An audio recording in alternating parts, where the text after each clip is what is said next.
प्यारे बच्चों, देव पाठ हम पूरा कर चुके हैं। इसके बाद जयशंकर प्रसाद जी का आत्मकथ्य ये कविता आती है आपके अगले चैप्टर के रूप में।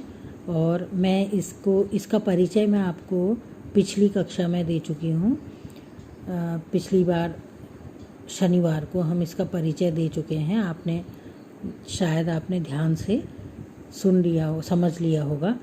तो अब देखिए इसका अर्थ क्या है। ये इसकी एक स्टोरी है कि ये सारे मित्रों ने, सारे साथियों ने उनसे ये कहा कि आप इस हंस पत्रिका के लिए अपने जीवन की बातों को बताइए। तो उन्हें यह सब कुछ अच्छा नहीं लगा और उन्होंने इसी पर ये कविता लिखी है कि मधुप गुनगुना कर कह जाता कौन कहानी यह अपनी। मतलब मधुप का मतलब मेरा मन रूपी भंवरा गुनगुना कर अपने जीवन की कहानी को कहता है। मुरझाकर गिर रही पत्तियां देखो कितनी आज घनी। और मेरे जीवन की ये पत्तियां, मेरे जीवन रूपी वृक्ष की पत्तियां मुरझाकर गिर रही हैं। अर्थात पत्तियां कब गिरती है? जब पतझड़ का मौसम आता है। तो इस समय कवि अपने जीवन के ऐसे समय में हैं जबकि उनका बड़ा कष्टकारी और बुढ़ापे की तरफ अग्रसर है या बीमारी की तरफ अग्रसर है। तो ऐसी स्थिति में वो कह रहे हैं कि मेरे जीवन की जो पत्तियां हैं वह मुरझाकर गिर रही हैं, यानी कि मेरे जीवन का एक एक क्षण समाप्त हो रहा है।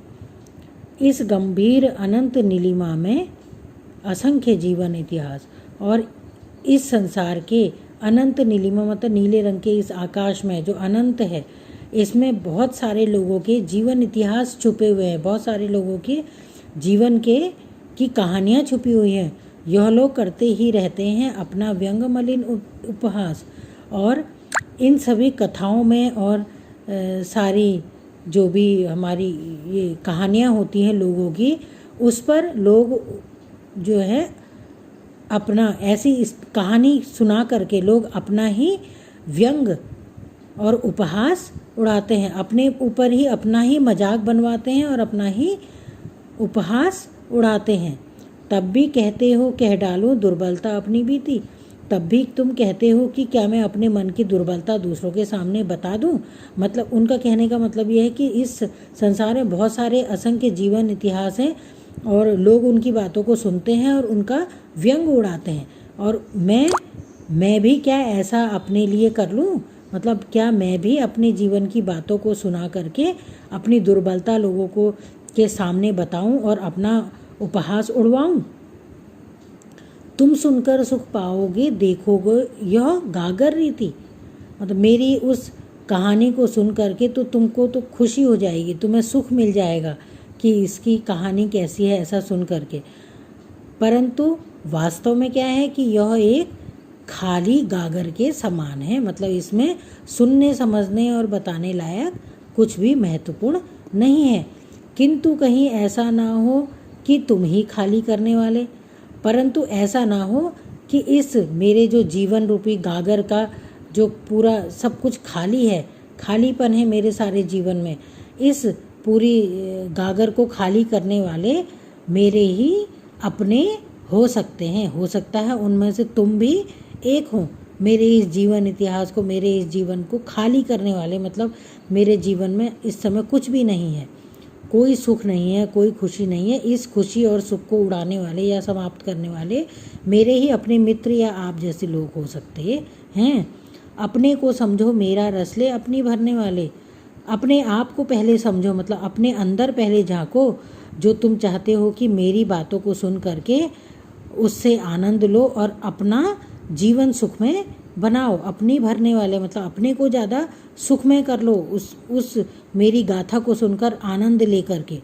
यह विडंबना अरे सरलते तेरी हंसी उड़ाऊं मैं। मेरे जीवन की यही विडंबना है, यही दुख है और मेरा जीवन अत्यंत ही सरल है और मैं इसकी हंसी कैसे उड़वा सकता हूँ? स्वयं मैं अपने जीवन की हंसी कैसे उड़वाऊँ? भूले अपनी या प्रवंचना औरों की दिखलाऊं मैं अपने जीवन की कई भूलें जो मैंने भूल की है, या फिर कई प्रवंचना या कई कहानियाँ जो मेरे और दूसरे लोगों के जीवन से संबंधित हैं, जो मुझसे संबंधित हैं अब मेरे दूसरे लोगों के साथ, तो उनकी प्रवंचना या उनका दुख या उनकी बातें भी दूसरों के सामने मैं कैसे सुनाऊं। उज्जवल गाथा कैसे गाऊं मधुर चांदनी रातों की। उन मधुर चांदनी रातें जो मेरे जीवन में बहुत ही कम समय के लिए आए थे, ऐसे उन मधुर चांदनी रातों की जो अच्छी कथाएं हैं, उन्हें मैं लोगों के सामने कैसे बताऊं। मैं नहीं बताना चाहता इस कहानी को, अपने जीवन की उस उज्जवल समय को, अपने जीवन के उस मधुर चांदनी रातों के समय को, जो कुछ पल के लिए ही मेरे जीवन में आया था, मैं उसे दूसरों के सामने कैसे सुना दूं। कुछ गोपनीय बातें हैं जो मैं दूसरों के सामने नहीं सुनाना चाहता। अरे खिलखिलाकर हंसते होने वाली उन बातों की जो कि मैं अपने जीवन में उस समय खिलखिलाकर हंसते रहता था और बहुत ही सुखपूर्वक रह रहा था, उन बातों को मैं कैसे दूसरों के सामने उजागर करूं।